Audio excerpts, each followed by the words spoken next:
आइए आपको बताते हैं कि कैसे पेंगोंग में चिट हो गया है चीन, और इसी पर हम लगातार चर्चा करेंगे। इस वक्त आप बने हुए हैं प्रीति रघुनंदन के साथ। दरअसल हुआ यह है कि एलएसी पर भारत और चीन के सैनिकों के बीच फिर से झड़प की खबर है। भारतीय सेना ने झड़प के करीब दौरान 200 सैनिकों को खदेड़ा है। वहीं एलएसी पर झड़प की खबर पर पीएम मोदी ने लद्दाख के उपराज्यपाल से बातचीत की है, और इस बीच चीन ने एक बार फिर से झूठ बोल दिया है, जो उसकी आदत में शामिल है, और एलएसी पार न करने की सफाई दे दी है। जबकि इससे पहले गलवान घाटी पर भी चीन ने झूठ बोला था, जब भारतीय सेना के साथ संघर्ष में कई चीनी सैनिक मारे गए थे, जिनकी कब्र की तस्वीरें सामने आई थीं। तो 5 तस्वीरें जो गवाही दे रही हैं इस बात की कि भारत ने एक बार फिर से चीन को करारा जवाब दिया है। वो करारा जवाब जो चीन को जरूरी दिया जाना था। दरअसल हुआ यह है कि खबर है कि 29 अगस्त की रात झड़प हुई है एक बार फिर से चीनी सैनिकों और भारतीय सैनिकों में, और भारतीय सैनिकों ने चीनी सैनिक जो कि एलएसी को क्रॉस कर गए थे, ऐसे 200 सैनिकों को खदेड़ दिया है। रात 1 बजे घुसपैठ हुई थी और चीन के 200 जवानों को सेना ने खदेड़ दिया। और एलएसी पर भारत और चीन के सैनिकों के बीच फिर से झड़प की खबर है। सेना ने बताया कि भारत के जवानों और चीन के सैनिकों के बीच 29 अगस्त की रात को झड़प हुई थी, जिसके बाद एलएसी पर तनाव बढ़ गया है। फिलहाल दोनों सेनाओं के बीच कमांडर स्तर की बातचीत चल रही है। बताया ये जा रहा है कि 29 अगस्त की रात हुई उस झड़प में किसी जवान के घायल होने की खबर नहीं है, बल्कि खबर तो ये है कि घटना वाले इलाके से वहां के लोगों को सुरक्षित ठिकानों पर भेजा जा रहा है।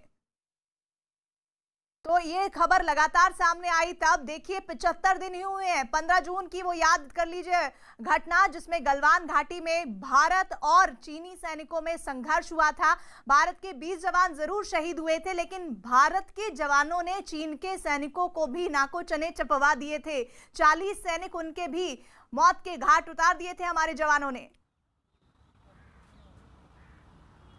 और हमारे साथ हमारे सहयोगी लगातार बने हुए हैं संदीप और अरुण इस खबर पर आगे जानकारी देने के लिए। साथ ही हमारे साथ वरिष्ठ पत्रकार शेष नारायण जी हैं। शेष नारायण जी, मैं आपके पास आऊंगी, और सर ये बता दीजिए कि चीन का पक्का इलाज क्या है, क्योंकि 75 दिन पहले जो हुआ वो एक बार फिर से करने की कोशिश कर रहा है चीन।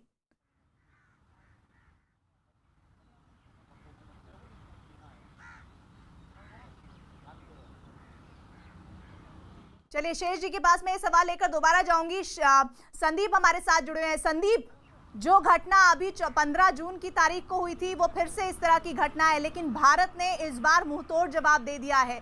इस घटना के बाद किस तरह की गहमा गहमी है?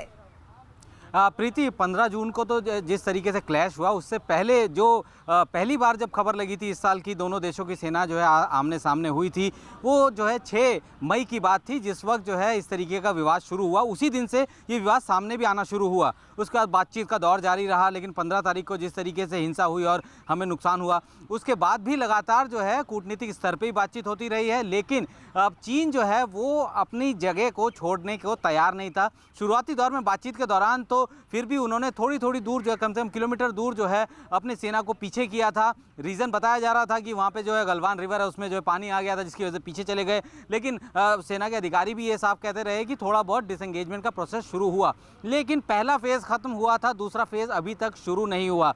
चूँकि कल जो 29 और 30 की रात जो है, जैसे ही भारतीय सेना को इस बात की खबर लगी कि एक बड़े लाव लश्कर और हथियारों के साथ जो है चीन की सेना बढ़ रही है एलएसी की तरफ, और इस बार जो है जगह बदली गई है। इस बार जो है सदर्न पार्ट ऑफ जो पेंगोंग सो है उस तरफ, यानी चुशूल के इलाके की तरफ जो है मूवमेंट ज़्यादा हुआ। प्रिवेंटिव मेजर्स लेते हुए भारतीय सेना ने अपनी पूरी ताकत झोंक दी और चीनी सैनिकों को जो है वहां आने नहीं दिया, और उस वजह से जो है इस वक्त इस पूरे मसले पर जो है बैठक जारी है। सुबह से लगातार जो है दोनों देशों के ब्रिगेडियर लेवल के जो अधिकारी हैं वो बातचीत कर रहे हैं। स्थिति जो है, हालांकि ऑपरेशन के बारे में और उसकी बहुत ज़्यादा जानकारी जो है वो नहीं दी जा रही है। नहीं आ रही है संदीप, क्योंकि रणनीतिक और जो इस तरह के फैसले होते हैं वो साझा नहीं किए जाते हैं सार्वजनिक तौर पर। मैं आपके साथ आगे जुड़ूंगी। अरुण भी हमारे साथ है। पूर्वी लद्दाख में एलएसी पर भारत और चीन के जवानों में झड़प के मुद्दे पर सियासत भी शुरू हो गई है। कांग्रेस ने एक बार फिर केंद्र सरकार पर निशाना साधा है और आरोप लगाया कि चीन हर रोज घुसपैठ की कोशिशें कर रहा है। ऐसे में पीएम मोदी को देश को जवाब देना चाहिए। देश की सेनाएं तो रक्षा कर रही हैं, वो तो निडर होकर सीना थामे खड़ी हैं। परंतु देश के प्रधानमंत्री मोदी जी कहां हैं? उनकी लाल आंख चीन को दिखाकर वो बात कब करेंगे? चीन को करारा जवाब कब देंगे? चीन से लाल आंख में बातें कब करेंगे? देश की सरजमी से चीनी कब्जा कब छुड़वाएंगे? और देश के रक्षा मंत्री राजनाथ सिंह जी कहां हैं? हमारी ये मांग है कि प्रधानमंत्री जी और रक्षा मंत्री जी सामने आए और पूरी यथास्थिति से देश को अवगत करवाएं। और कांग्रेस के हमले के बाद बीजेपी नेता संबित पात्रा ने पलटवार किया। उन्होंने दावा किया कि कोई भी भारत की संप्रभुता के साथ खिलवाड़ नहीं कर सकता। मुझे लगता है यह किसी पार्टी का विषय नहीं है, पूरे देश का विषय है और सरकार ने इस पर एक वक्तव्य भी जारी किया है मिनिस्ट्री ऑफ डिफेंस के ओर से। वो वक्तव्य आप सबके सामने है और मैं तो आज इस प्लेटफॉर्म से इंडिया की आर्मी को और हमारे जवानों को सल्यूट करता हूं। भारतीय जनता पार्टी और भारत की जनता उन्हें सल्यूट करती है कि जिस जाबाजी के साथ उन्होंने अपना कर्तव्य निवारण किया है और जिस प्रकार भारत के संप्रभुता को बचाया है, वो अपने आप में सलाम के काबिल है। हम सब नतमस्तक होकर उनको धन्यवाद करते हैं। अरुण हमारे साथ हमारे सहयोगी जुड़े हुए। अरुण, जिस तरह मौजूदा टेंस माहौल में, तनावपूर्ण माहौल में सियासत को चमकाया जा रहा है, उस पर क्या कहेंगे? मौजूदा वक्त की क्या ये नजाकत है, जरूरी है या गैर वाजिब है? देखिए, देश की रक्षा और सुरक्षा से जुड़े मसले पर अगर नेता बिला वजह की बयानबाजी न करें तो ज़्यादा अच्छा होता है। लेकिन हमारे देश में कोई भी मुद्दा हो, उस पर पॉलिटिकल पार्टी अगर रिएक्ट न करें तो फिर पॉलिटिकल पार्टी का तमगा शायद उनको लगता है कि उनके पास है ही नहीं। और इसलिए आप देखिए कि कोई छोटी सी घटना होती है, तुरंत सत्ता पक्ष और विपक्ष दोनों तरफ से आवाज़ें आती हैं। संबित पात्रा और रणदीप सुरजेवाला दोनों को आपने सुना। जहां तक भारत और चीन के बीच तनाव की बात है, ये लगातार 3-4 महीने से चल रहा है। अप्रैल से शुरू हुआ ये, अप्रैल मई, 5 मई को पहली झड़प हुई थी, उसके बाद जून में गलवान हुआ और तब से लेकर अब तक चीन की कोशिश हमेशा ये रहती है कि वो साजिश रचता रहता है। पहले चीन इंचिंग टुवर्ड्स इंडिया, एक इंच करके, एक फुट करके इंडिया की तरफ बढ़ने की कोशिश कर रहा था। और पिछले कुछ सालों में जब उसने ये देखा कि भारत वहाँ पर इंफ्रास्ट्रक्चर डेवलप कर रहा है, जो LAC है, लाइन ऑफ एक्चुअल कंट्रोल, उसके आसपास चीन का इंफ्रास्ट्रक्चर पहले से मजबूत था। लेकिन हिंदुस्तान ने पिछले कुछ सालों में ज़्यादा तवज्जो दी है। न सिर्फ रोड बनाए जा रहे हैं, पुल बनाए जा रहे हैं और ऐसे पुल बनाए जा रहे हैं। कुछ दिन पहले हम गए थे वहाँ पर और वहाँ पर भारतीय जो सीमा पर सड़क संगठन है, उसने ऐसे पुल बनाए हैं जिससे हमारे हैवी आर्टिलरी, हमारे टैंक जा सकते हैं, तोपखाना की तोपें जा सकती हैं। तो चीन की चिंता यही है और इसीलिए यानी चीन की तकलीफ ये है कि भारत वहां पर विकासवादी कैसे हो रहा है, क्योंकि चीन की तो नीति रही है विस्तारवाद की। और हमारे साथ शेष जी भी जुड़ गए हैं। शेष जी, ये जो आप सुन रहे थे अभी अरुण को कि किस तरह से चीन की तकलीफें बढ़नी लाजमी है, क्योंकि भारत विकासशील होकर वहां पर डेवलपमेंट कर रहा है। लेकिन ऐसे चीन का जो लगातार बीते कुछ महीनों से अगर हम नजर डालें तो खलल ही डाल रहा है भारत की उस नीति में जिस पर भारत चलना चाहता है। उसका पक्का इलाज क्या देख रहे हैं आप?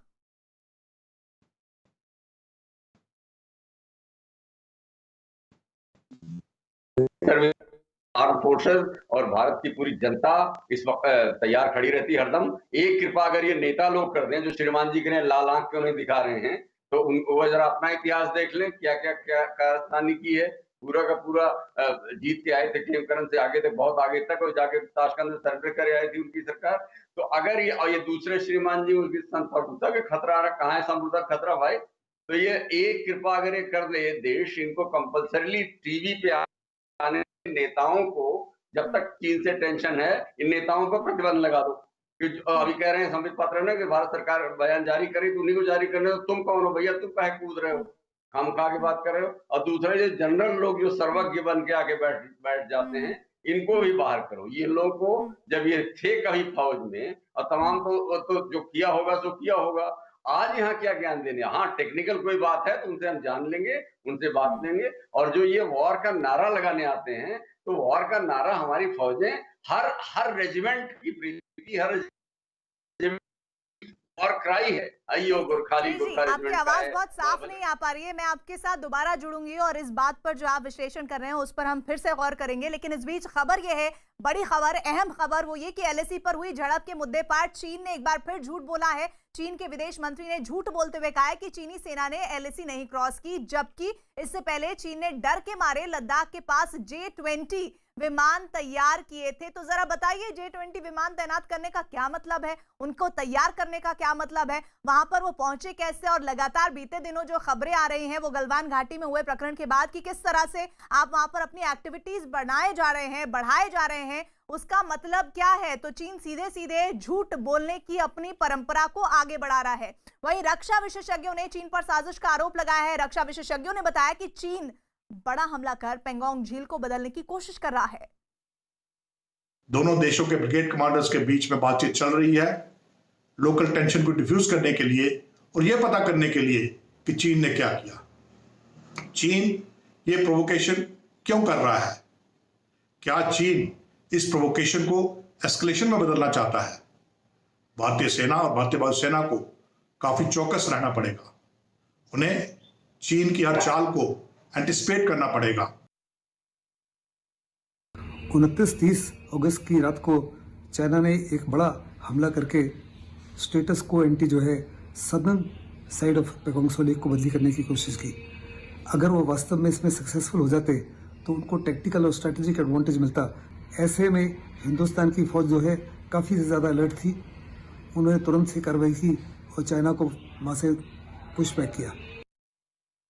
पेंगोंग त्सो के सदर्न बैंक के ऊपर क्लैशेस हुई हैं। ये पहली बार हुआ है अप्रैल से लेके आज तक की जो तनातनी हिंदुस्तान और चाइना की फौजियों के बीच में चल रही है कि नदर्न बैंक फिंगर 4 इलाके को छोड़कर अब सदर्न बैंक के इलाके में ये क्लैशेस हुई हैं। मेरे अनुमान से ये इलाका बुश का होगा और अच्छी बात इसमें यह है कि हिंदुस्तानी फौजियों ने चाइनीज को स्टेटस को बदली करने से रोका है।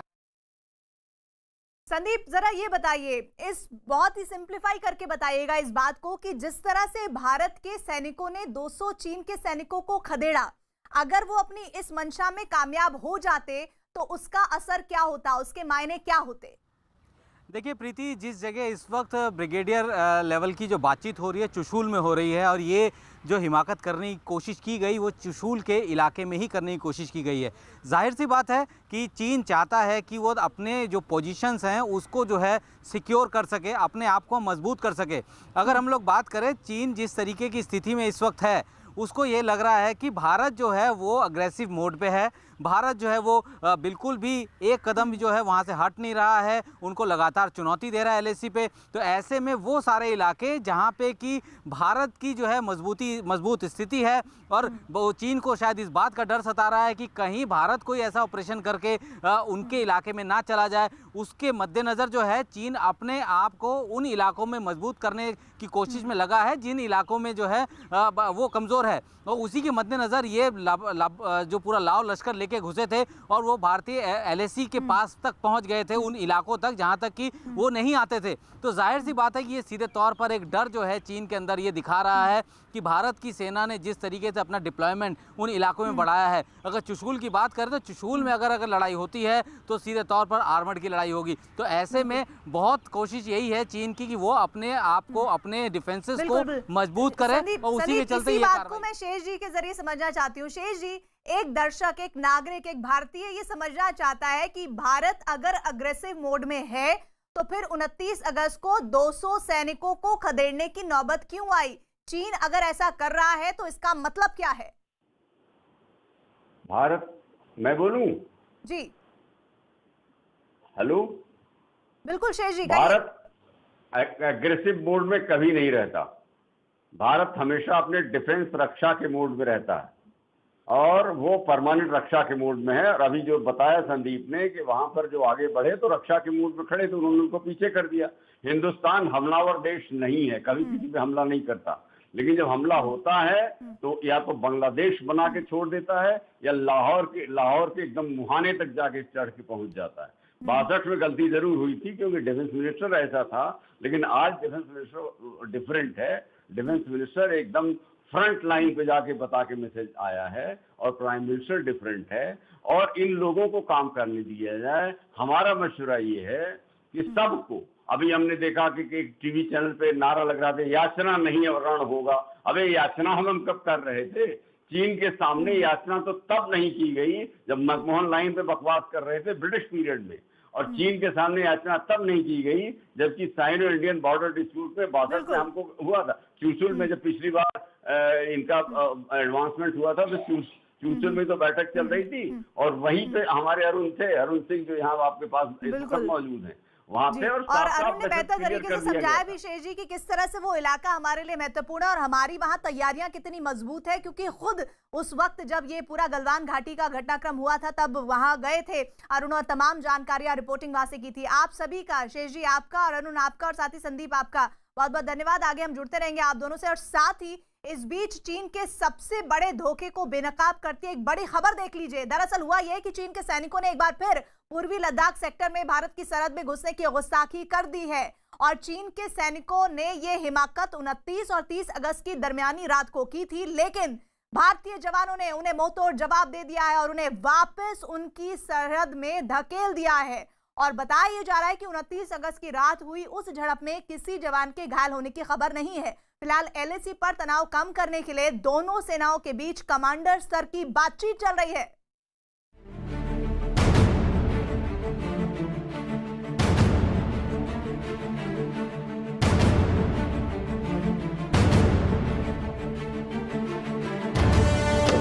चीन की चालबाजी पर बड़ी खबर, चीन के झूठ का पर्दाफाश करती बड़ी खबर, एलएसी पर पकड़ा गया चीन का फरेब, शांति की आड़ में घुसपैठ की कोशिश।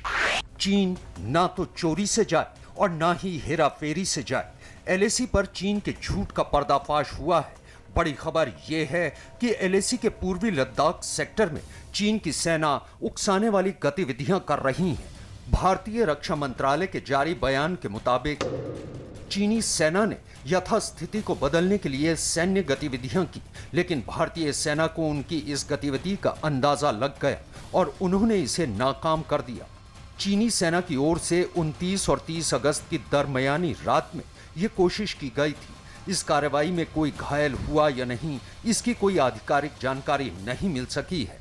चीन एक ऐसा चालबाज देश है जो हमेशा दोस्ती और शांति के नाम पर धोखा देता आया है। एलएसी पर भी चीन की चोरी एक बार फिर से पकड़ में आई है। इस बार एलएसी पर चीन और भारत के सैनिकों के बीच एक बार फिर से तनाव बढ़ा है और इसकी वजह यह है कि चीन के सैनिकों ने पेंगोंग झील के दक्षिणी किनारे पर स्थित भारतीय क्षेत्रों में घुसपैठ करने की कोशिश की।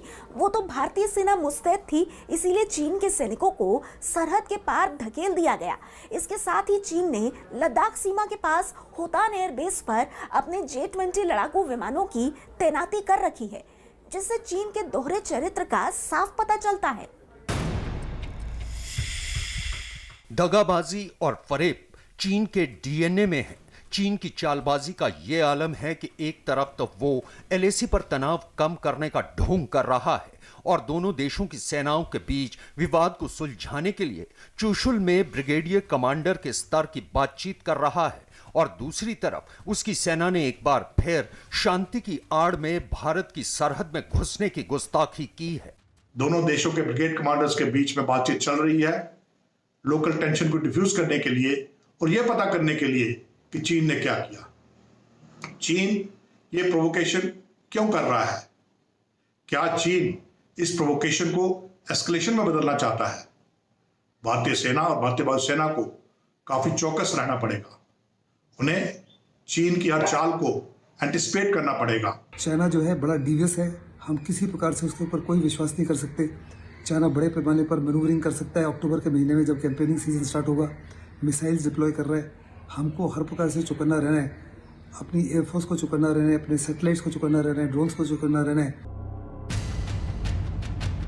लद्दाख के कई इलाकों में भारत और चीन के बीच सीमा को लेकर विवाद चल रहा है। 2020 की शुरुआत में चीन ने एलएसी पर लद्दाख सीमा के पास कई जगहों पर अपने कैंप लगा दिए थे। इसके बाद यह विवाद इतना बढ़ा कि लद्दाख की गलवान घाटी में 15 जून को दोनों देशों के जवानों के बीच हुई हिंसक झड़प में 20 भारतीय सैनिकों ने सरहद की हिफाजत करते हुए अपनी जान दे दी थी। इस झड़प के बाद चीन ने कहा था कि उसका एक भी सैनिक मारा नहीं गया है, लेकिन अब सोशल मीडिया पर आई तस्वीरों ने यह साबित कर दिया है कि गलवान में 15 जून की रात को हुई झड़प के दौरान चीन के 100 से ज्यादा सैनिक मारे गए थे। भारत और चीन के बीच एलएसी पर हुए विवाद को सुलझाने के लिए 5 दौर की बातचीत भी हो चुकी है, लेकिन मामला पूरी तरह से सुलझ नहीं पाया है। इस विवाद पर अब तक कई बार कोर कमांडर लेवल पर हुई बातचीत में दोनों देश एलएसी पर पहली जैसी स्थिति को वापस लाने पर राजी तो हुए हैं, लेकिन चीन ने जमीनी स्तर पर अपना वादा कभी नहीं निभाया है। उल्टे उसने सीमा पर अपनी सैनिकों की तादाद बढ़ाई है, यानी चीन ना तो चोरी से जाए और ना ही हेराफेरी से जाए। सच तो यह है कि चीन ना तो चोरी से जाए और ना ही हेराफेरी से जाए। गलवान में अपनी भद्द पिटवाने के बाद चीन अपनी हरकतों से बाज ही नहीं आ रहा। एक बार फिर भारत के खिलाफ चीन की साजिश बेनकाब हुई है। दरअसल चीन ने भारत के अहम सैन्य ठिकानों की जासूसी करने की साजिश रची थी, लेकिन चीन की ये चोरी पकड़ी गई। सैटेलाइट तस्वीरों ने चीन के इस जासूसी कांड का पर्दाफाश कर दिया।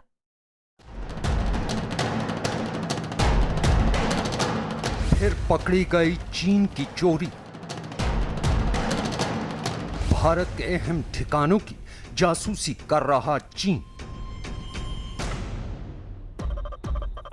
भारतीय सेना के अहम ठिकानों पर चीन की नजर।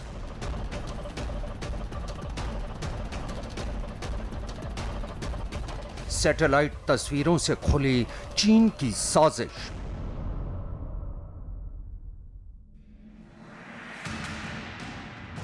चीन चोरी से जाए लेकिन हेराफेरी से न जाए। गलवान में अपनी भद पिटवाने के बाद चीन अपनी हरकतों से बाज नहीं आ रहा है।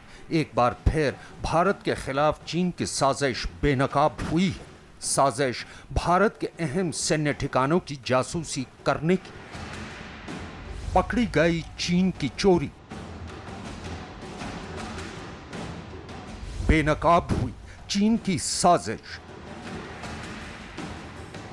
सैटेलाइट तस्वीरों ने खोली चीन की पोल। चीन के जासूसी कांड का पर्दाफाश।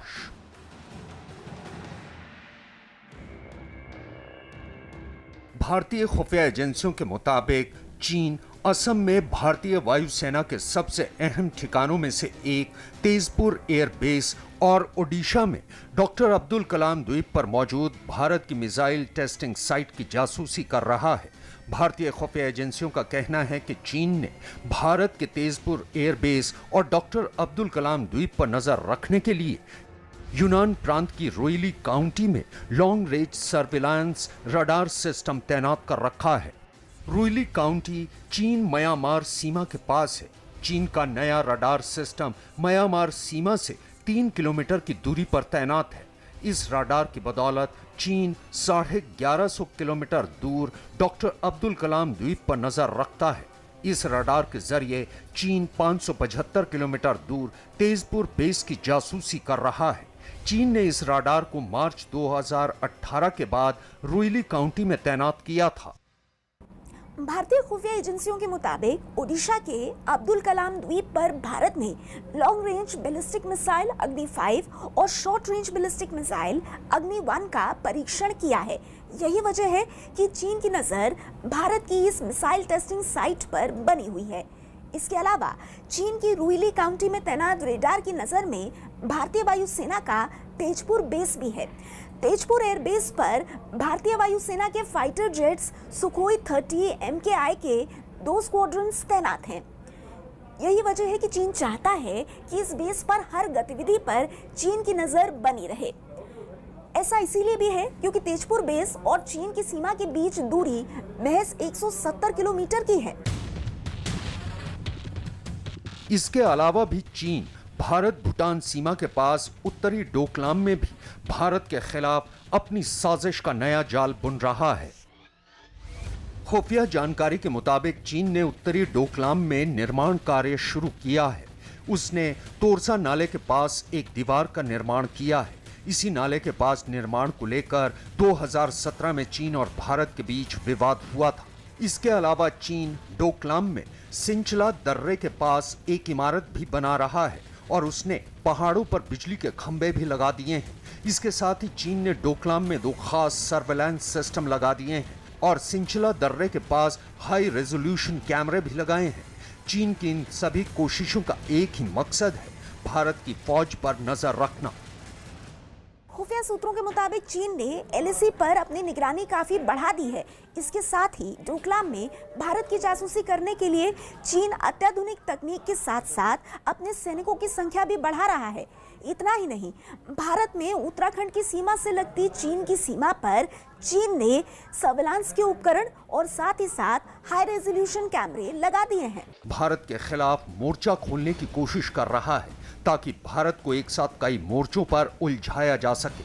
दरअसल गलवान में मुंह की खाने के बाद चीन भारत की ताकत से इस कदर खौफजदा हो चुका है कि उसने लद्दाख से लेकर अरुणाचल प्रदेश तक अपनी पूरी ताकत झोंक दी है। एलएसी पर चीन एक तरफ तो अपनी सैनिकों की संख्या बढ़ा रहा है, तो दूसरी ओर वो भारत चीन सीमा पर हथियारों का जखीरा भी जमा कर रहा है। चीन की इन तैयारियों से साफ है कि उसे लगातार ये डर सता रहा है कि कहीं हिंदुस्तान उसकी करतूतों पर पलटवार न कर दे।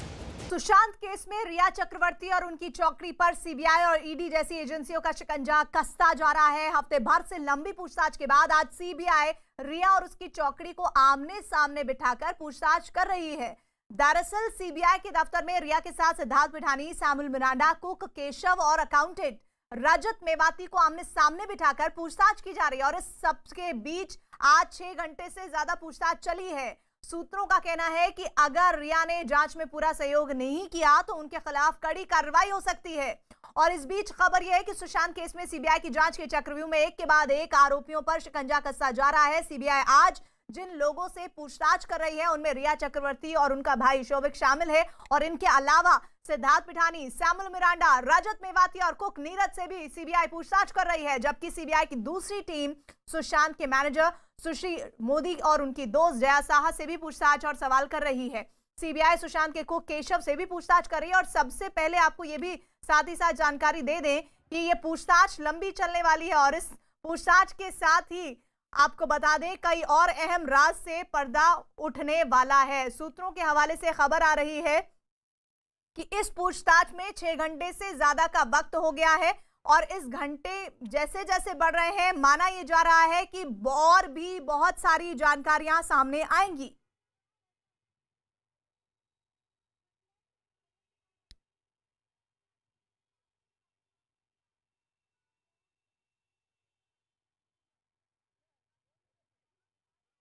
तो इस वक्त एक बड़ी खबर आपको बता रहे हैं। मुंबई के डीआरडीओ गेस्ट हाउस में सीबीआई बीते 6 घंटों से रिया चक्रवर्ती और उनके भाई शोभिक से पूछताछ कर रही है और 6 घंटे से ज्यादा के वक्त के बाद ये माना जा रहा है कि सीबीआई को कई महत्वपूर्ण सवालों के जवाब मिलेंगे। सीबीआई अब तक रिया से 30 घंटे से ज्यादा की पूछताछ कर चुकी है।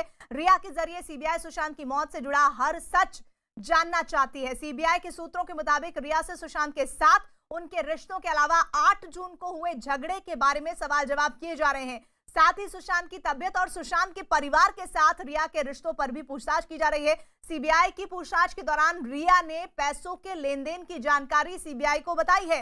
जब रिया से ड्रग्स के बारे में सवाल पूछा गया तो रिया ने जवाब दिया कि वो ड्रग्स नहीं लेती हैं, लेकिन क्या उन्होंने किसी को ड्रग्स मुहैया कराए हैं, ये सवाल भी बहुत अहम है जिसका जवाब आना बाकी है। तो सुशांत केस में रिया से लगातार चौथे दिन पूछताछ हो रही है और कुल मिलाकर सीबीआई रिया से 30 घंटे से ज्यादा देर से पूछताछ कर चुकी है। रिया से पहली शुक्रवार को भी पूछताछ हुई थी और उस दिन सीबीआई ने उससे करीब 10 घंटे तक पूछताछ की थी, जबकि दूसरे दिन 7 घंटे और तीसरे दिन 9 घंटे पूछताछ की गई थी। और आज चौथे दिन भी रिया सीबीआई के सवालों के जवाब लगातार दे रही हैं। वो चक्रव्यूह और गहराता जा रहा है। आज रिया से अब तक 6 घंटे से ज्यादा लंबी पूछताछ हो चुकी है।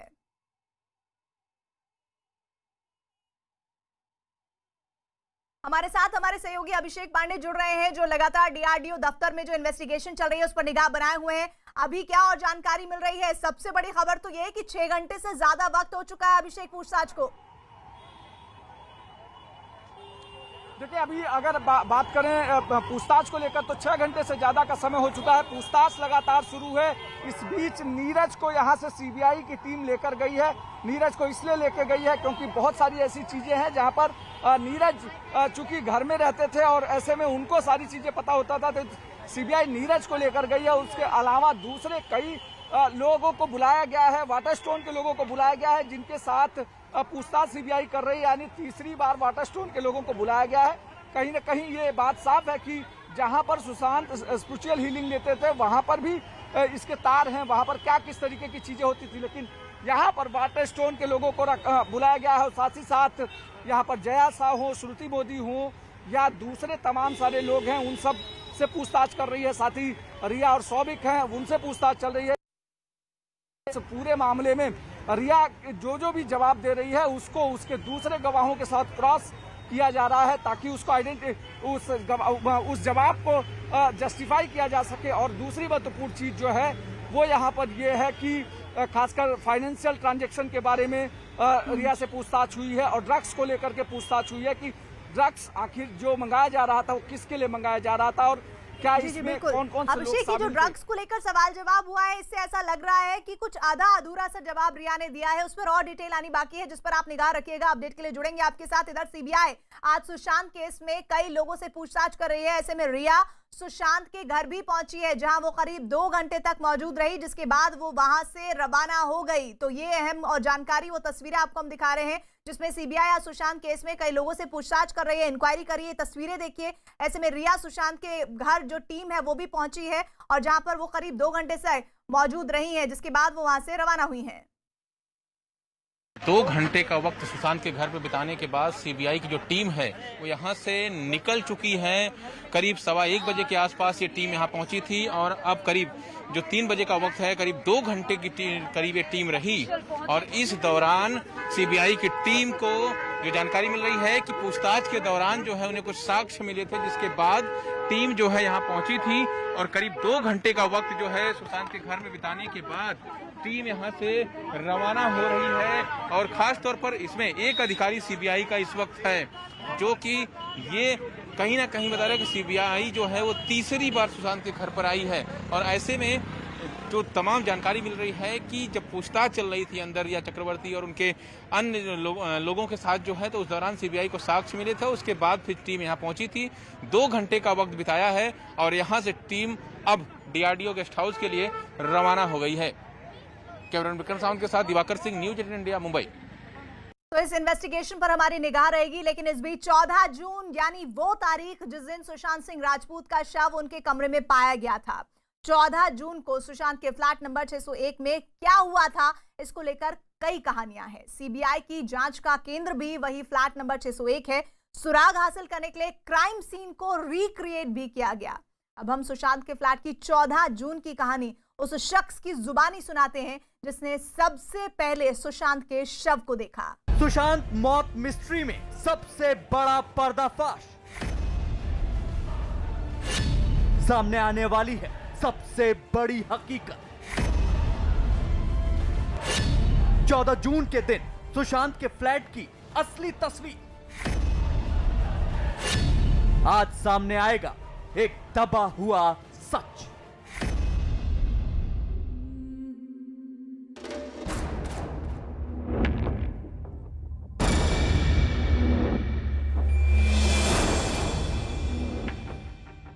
आज सुशांत की मौत मिस्ट्री से जुड़ी एक ऐसी हकीकत सामने आने वाली है जिसका इंतजार सारा देश कर रहा था। सभी जानना चाहते हैं कि 14 जून की सुबह सुशांत के फ्लैट में क्या हुआ था, कमरे में वो कैसे और किस हालत में पाए गए थे। इसी सवाल का जवाब सीबीआई भी तलाश रही है। आज सारा देश जानेगा कि सुशांत के फ्लैट नंबर 601 में 14 जून की सुबह क्या क्या और कैसे कैसे हुआ। हर घटना की एक एक तस्वीर आपकी आंखों के सामने होगी और ये वो कहानी है जो सीबीआई को बताई गई है। 14 जून मुंबई, सुबह 7 बजे। 14 जून की सुबह भी मुंबई वालों के लिए एक सामान्य दिन के सुबह की तरह ही थी। कुछ लोग समुद्र के किनारे टहल रहे थे तो कुछ लोग दफ्तर जाने की तैयारी कर रहे थे। लेकिन इसी बीच बांद्रा के माउंट ब्लैंक नाम की एक बिल्डिंग के 601 नंबर फ्लैट में हंगामा मचा हुआ था। 601 नंबर के फ्लैट से ही डुप्लेक्स में दूसरी मंजिल पर 701 नंबर में सीढ़ियां जाती थीं और इस हलचल का केंद्र था 4 कमरों वाले फ्लैट नंबर 701 का एक कमरा जहां सुशांत सिंह राजपूत रहते थे। सुशांत के क्रिएटिव मैनेजर और flatmate Siddharth Pithani duplex flat के ऊपर वाले हिस्से यानी 701 में रहते थे। उनका कमरा सुशांत के ठीक बगल वाला था।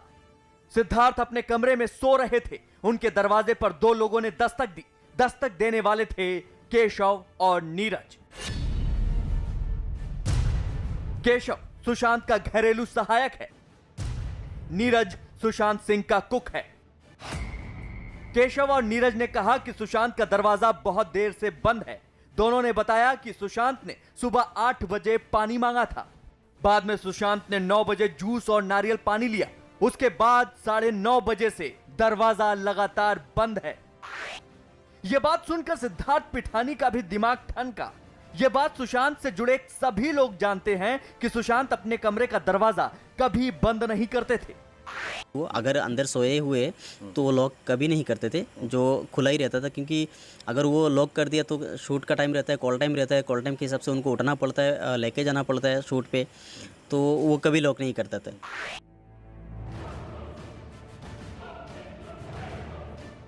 सिद्धार्थ पिठानी के मुताबिक सुशांत के कमरे का दरवाजा तभी बंद होता था जब रिया सुशांत के कमरे में होती थी, लेकिन रिया तो 8 जून से ही उस फ्लैट में नहीं थी। तब नीरज, केशव और सिद्धार्थ तेजी से सुशांत के कमरे के दरवाजे पर पहुंचे और सिद्धार्थ और सुशांत के बीच एक दरवाजे का फासला रह गया था। सिद्धार्थ पिठानी ने सुशांत के कमरे का दरवाजा खटखटाया। अंदर से कोई जवाब नहीं मिला। सिद्धार्थ कुछ देर तक दरवाजा खटखटाते रहे, लेकिन अंदर से कोई आवाज नहीं आई। फिर सिद्धार्थ ने सुशांत के हाउस मैनेजर सैमुअल मिरांडा को फोन किया और उसे दूसरी चाबी लेकर आने को कहा। मिरांडा ने कहा कि उसके पास फ्लैट की कोई दूसरी चाबी नहीं है। सिद्धार्थ पिठानी ने सीबीआई को बताया कि उसे किसी तरह सुशांत के कमरे का दरवाजा खुलवाना था ताकि अंदर का हाल देखा जा सके। अब यही कहानी में रहस्यमय मोड़ आ गया। सिद्धार्थ ने चाबी बनाने वाले का पता करना शुरू किया। सिद्धार्थ के मुताबिक उसने इंटरनेट पर सर्च किया और बांद्रा इलाके में जो चाबी वाला उसे मिला उसे उसने तुरंत फोन कर दिया। वो मुझे नहीं पता है सर, वो कैसे बताऊं कि किसका कॉल आया था। यही वो चाबी वाला रफीक है जिसने सुशांत के कमरे के दरवाजे का लॉक तोड़ा था। न्यूज 18 की टीम ने इससे बात भी की तो ये बेहद डरा हुआ दिखा। कुछ भी साफ साफ बोलने से इनकार कर दिया। वो मुझे नहीं पता है सर, वो कैसे बताऊं कि किसका कॉल आया था। आप कॉल पे गए थे? सीबीआई अगर इंक्वायरी कर रही है तो सीबीआई को पूरा हक है उसका इंक्वायरी करना चाहिए, लेकिन जो भी लॉक खुला रहेगा उधर पे जो भी की मेकर गया रहेगा। आप गए थे? हाँ? ये बात से इनकार कर रहे हैं आप। ये चीज ठीक है, आप ना बताएं कि वहाँ क्या हुआ, लेकिन ये चीज तो बता सकते हैं ना आप कि जो है पुलिस ने बयान तो दर्ज किया ना आपका। किसका? आपका। ये ऑन रिकॉर्ड जा रहा है, कोई भी ऐसी चीज ऑफ रिकॉर्ड नहीं जा रही है। अगर आप डिनायल जाएंगे तो वो सीबीआई में उल्टा जाएगा आपके खिलाफ। जो भी है सीबीआई जो भी काम करेगी उनको करने दो, अपना काम करेगी। वो मुंबई पुलिस भी बहुत अच्छा काम करी है, ऐसा नहीं कि नहीं करी है, इंक्वायरी कर रही है। सीबीआई भी अच्छा काम करेगी, उसके ऊपर भी पूरा भरोसा है। लेकिन जो भी केस हुआ है, जो भी है मतलब आपने देखा था क्या ऊपर जाते? मुझे नहीं पता है सर, मैं इसके बारे में कैसा बताऊँगा। आप किसको भी पूछ लोगे तो कैसा बताएगा सर? किसको भी पूछ लोगे की बात नहीं है, मैं ऑफिशियली जो ऑन रिकॉर्ड आया उसके बिना पे पूछ रहा हूँ। नहीं, उधर जाने के बाद ही आप उधर जाके चेक करिए कि उधर कौन आया था। आप आए थे कि नहीं? नहीं। अच्छा, आप नहीं गए थे। बयान पे किस बिना पे हुआ है? तो बयान आप पुलिस में जाके पूछिए ना, अपने उन्होंने किसका बयान लिया है। आपका भाई गया था? मतलब उधर जाके आप पूछेंगे। आपका भाई गया था? नहीं, उधर जाके आप पूछिए, उसका नाम, नंबर, एड्रेस पूरा दे लीजिए, या तो अपार्टमेंट में भी नंबर नाम लिखा रहेगा वो ले लीजिए। अब हम आपको बताते हैं कि 14 जून की सुबह सिद्धार्थ पिठानी और चाबी वाले में क्या बात हुई। ये सारी कहानी सीबीआई को दिए बयान के मुताबिक है। सिद्धार्थ पिठानी ने फोन पर बात करके चाबी वाले से तुरंत फ्लैट पर आने के लिए कहा। चाबी वाले ने कहा, कैंसिल तो नहीं करोगे? सिद्धार्थ ने जवाब दिया, नहीं। फिर चाबी वाले ने कहा कि दूसरी चाबी बनाने के 2000 रुपए लगेंगे। सिद्धार्थ पिठानी तुरंत राजी हो गए। सिद्धार्थ ने सीबीआई को बताया कि चाबी वाला सुशांत के फ्लैट पर पहुंचकर लॉक को दूसरी चाबी से खोलने की कोशिश करने लगा, लेकिन वो नहीं खोल पाया। फिर चाबी वाले ने कहा कि लॉक को तोड़ना होगा। सिद्धार्थ की मंजूरी के बाद चाबी वाले ने सुशांत के फ्लैट के दरवाजे का लॉक तोड़ दिया। फिर इसी के बाद से ही सिद्धार्थ पठानी सीबीआई के शक के दायरे में है। बताया जाता है कि लॉक टूटने के बाद जैसे ही चाबी वाले ने सुशांत सिंह राजपूत के फ्लैट का दरवाजा खोलना चाहा, उसे रोक दिया गया और सिद्धार्थ ने उसे अपना सामान समेटकर वापस जाने के लिए कहा। कहे के मुताबिक सिद्धार्थ पठानी ने उसे 2000 रुपए भी दिए। बताया जाता है कि चाबी वाले के जाने के बाद फ्लैट नंबर 601 में कमरे में बंद सुशांत के अलावा 4 लोग रह गए। सिद्धार्थ पिठानी, नीरज, केशव और दीपेश सावंत। फिर सुशांत के कमरे के टूटे लॉक वाले दरवाजे को ढकेल कर सिद्धार्थ अंदर पहुंचे। सिद्धार्थ के मुताबिक कमरे के अंदर सुशांत का शरीर पंखे से लटक रहा था। यह देखकर सिद्धार्थ समेत सभी की हालत खराब हो गई। सिद्धार्थ ने तुरंत मुंबई में ही रहने वाली सुशांत की बहन मीतू को फोन किया।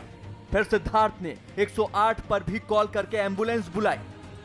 बताया जाता है कि 108 नंबर पर बैठा सरकारी कर्मचारी लगातार मरने वाले का नाम पूछ रहा था, लेकिन सिद्धार्थ पिठानी नाम बताने से बचना चाह रहे थे।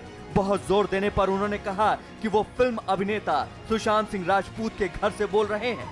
यह सुनकर फोन के दूसरी तरफ बैठा कर्मचारी भी उछल गया। इस बीच सिद्धार्थ पिठानी को सुशांत की बड़ी बहन का फोन आया। फोन पर बात करने के बाद सिद्धार्थ ने कहा कि शरीर को नीचे उतारना पड़ेगा। नीरज, केशव और दीपेश ने पूछा, यह करने के लिए किसने कहा? तो सिद्धार्थ ने सुशांत के सबसे बड़े जीजा का नाम लिया। सिद्धार्थ ने बताया कि उसने चाकू से उस कपड़े को काट दिया जिस पर सुशांत का शरीर लटका हुआ था। फिर सुशांत के शरीर को बेड पर लिटा दिया गया। इस समय उस फ्लैट नंबर 601 में चुप्पी थी। किसी को कुछ समझ में नहीं आ रहा था कि आखिर क्या करें, लेकिन ये सीन कई सवालों के घेरे में है। लेकिन ऐसा सिद्धार्थ पिठानी ने अपने बयान में सीबीआई को बताया है। सुशांत के शरीर को नीचे उतारने के बाद सभी उसकी बहन मीतू का इंतजार कर रहे थे। तभी फ्लैट में सुशांत की बहन मीतू पहुंचती है। सुशांत के शव को देखते ही मीतू ने कहा, ये तुमने क्या कर लिया बाबू? सिद्धार्थ के मुताबिक मीतू के कहने पर उसने सुशांत के सीने पर पंच भी किया था, लेकिन कोई असर नहीं हुआ। सुशांत के गले में पड़े कुर्ते को नीरज ने निकाला। तभी सुशांत के फ्लैट में मुंबई पुलिस के 2 अधिकारी पहुंच जाते हैं, जिन्हें आने के लिए सिद्धार्थ पिठानी ने फोन किया था। ये है सुशांत के फ्लैट की 14 जून की कहानी, सिद्धार्थ पिठानी की जुबानी। अभी सीबीआई की जांच के बाद यह साफ होना बाकी है कि इसमें कितना सच है और कितना झूठ।